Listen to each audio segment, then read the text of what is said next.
Hello students. तो अभ्यास सागर का चौथा पाठ दोपहरी कविता और अलंकार विषय, जिसमें हमने 2 अलंकार पढ़ लिए अब तक, अनुप्रास अलंकार और उपमा अलंकार। तो आगे बढ़ने से पहले आज हम तीसरा अलंकार पढ़ें।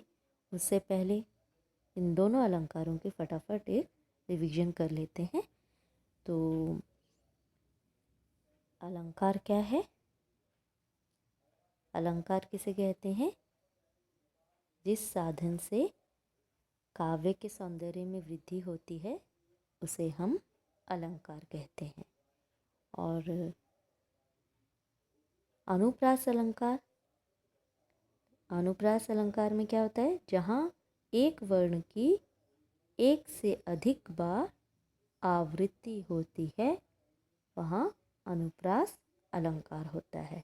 और कोई भी उदाहरण आप याद रख लीजिए, ठीक है, अनुप्रास अलंकार का, और पहचान करना भी आपको आना चाहिए।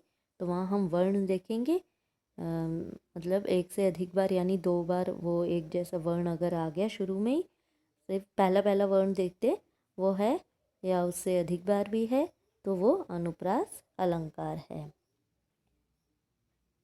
अगला हमने पढ़ा था उपमा अलंकार। तो उपमा अलंकार में हम क्या करते हैं? तुलना करते हैं, ठीक है। किसकी तुलना करते हैं? उपमेय में उपमान की। उपमेय यानी कि जिसकी तुलना कर रहे हैं, उपमान जिससे तुलना कर रहे हैं, और साधारण धर्म देखते हैं हम, ठीक है, कि किस गुण के कारण हम तुलना कर रहे हैं। और चौथा हम वाचक शब्द देखते हैं, सा, से, सी, सरिस, सरीखी। ये हमने पढ़ा, ठीक है। उपमा अलंकार में क्या होता है इसकी परिभाषा हमने पीछे पढ़ी थी। उपमा अलंकार, ठीक है, जहाँ किसी व्यक्ति वस्तु की तुलना किसी अन्य व्यक्ति या वस्तु से किसी समानता के आधार पर की जाए वहाँ उपमा अलंकार होता है, ठीक है। तो चलिए अब हम आगे बढ़ते हैं और इसका भी आप उदाहरण याद रखेंगे। और पहचान तो बहुत आसान है इसकी, सा, से, सी, सरिस, सरीखी देखा और उपमा अलंकार लिख दिया।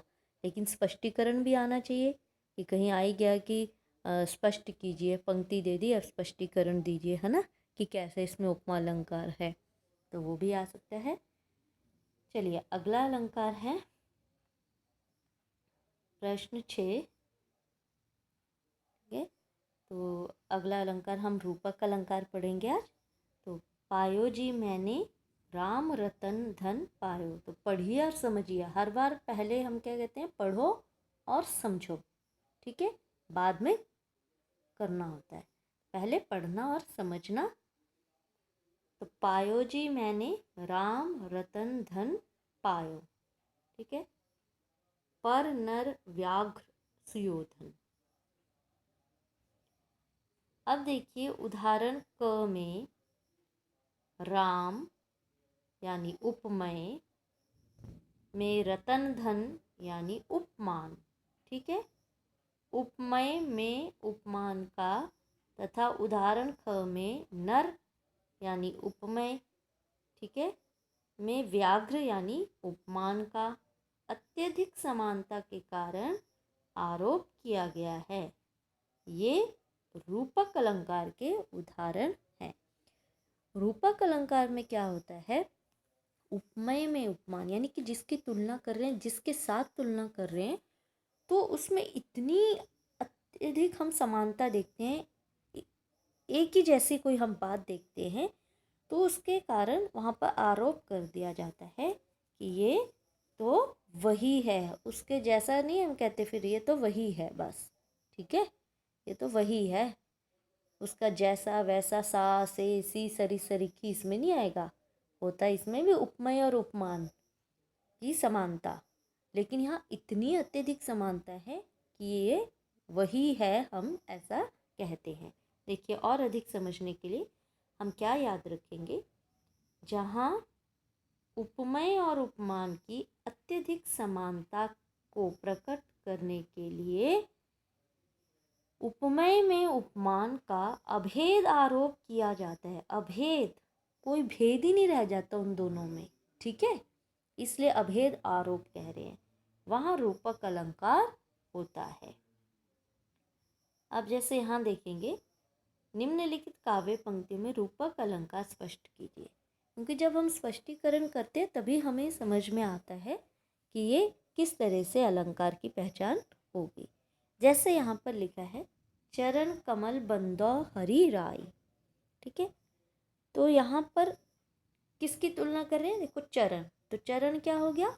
उपमेय, ठीक है, और किससे कर रहे हैं हम? चरण कमल, चरण की तुलना हम कमल के साथ कर रहे हैं, ठीक है, तो चरण की तुलना कर रहे हैं तो चरण क्या हो गया? उपमेय। किसके साथ कर रहे हैं? कमल के साथ, तो ये क्या हो गया?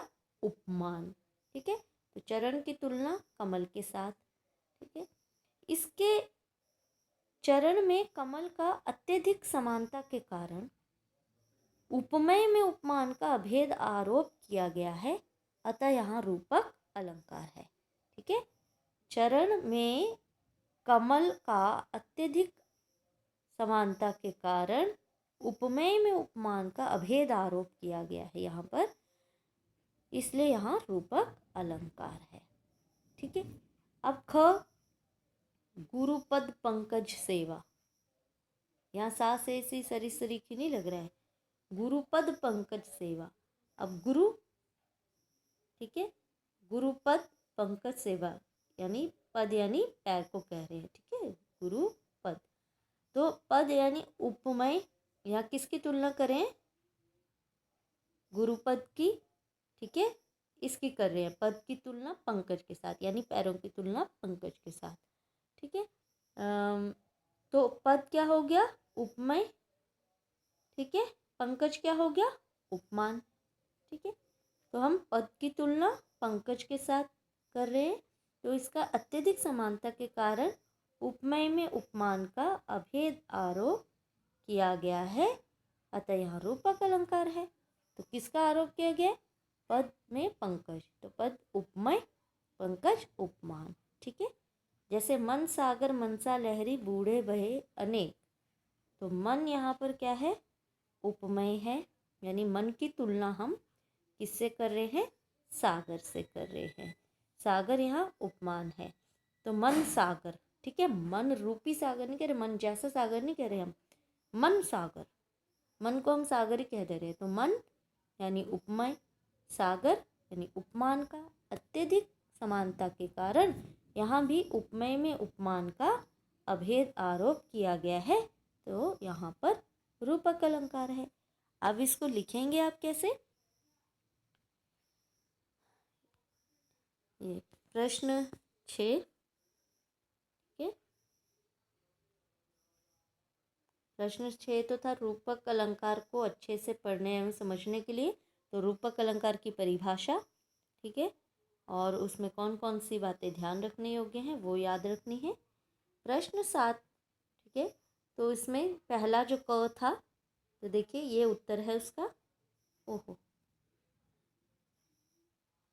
प्रश्न 6, तो 6 नहीं 7, 7 का, तो यहाँ पर देखिए चरण, यहाँ पर उपमेय ऐसे ही लिखना है आपने, चरण ब्रैकेट में लिखा हुआ ना, उपमेय में कमल उपमान का अत्यधिक समानता के कारण उपमेय में उपमान का अभेद आरोप किया गया है, अतः यहाँ रूपक अलंकार है।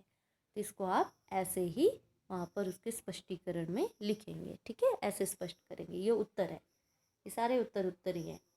ख में देखिए वही पद उपमेय, इसी तरह लिखना है, ब्रैकेट में उपमेय लिखना है, पद उपमेय में पंकज यानी उपमान है का अत्यधिक समानता के कारण उपमेय में उपमान का अभेद आरोप किया गया है, अतः यहाँ रूपक अलंकार है। ग में भी मन क्या है? उपमेय है, में सागर जो है उपमान का अत्यधिक समानता के कारण उपमेय में उपमान का अभेद आरोप किया गया है, अतः यहाँ रूपक अलंकार है।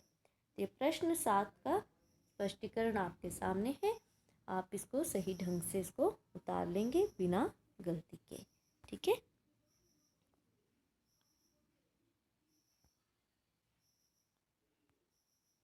तो ये प्रश्न 7 आप पूरा कर लें। साथ ही साथ जो पिछले वाले अलंकार हैं उनको भी याद रखें।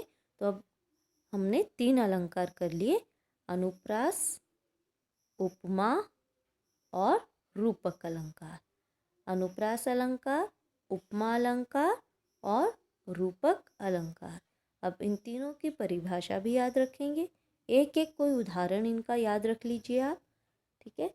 और फिर पहचान करने के लिए तो काव्य पंक्तियाँ होती हैं, उसमें से पहचान करना होता है कि कौन सा अलंकार है।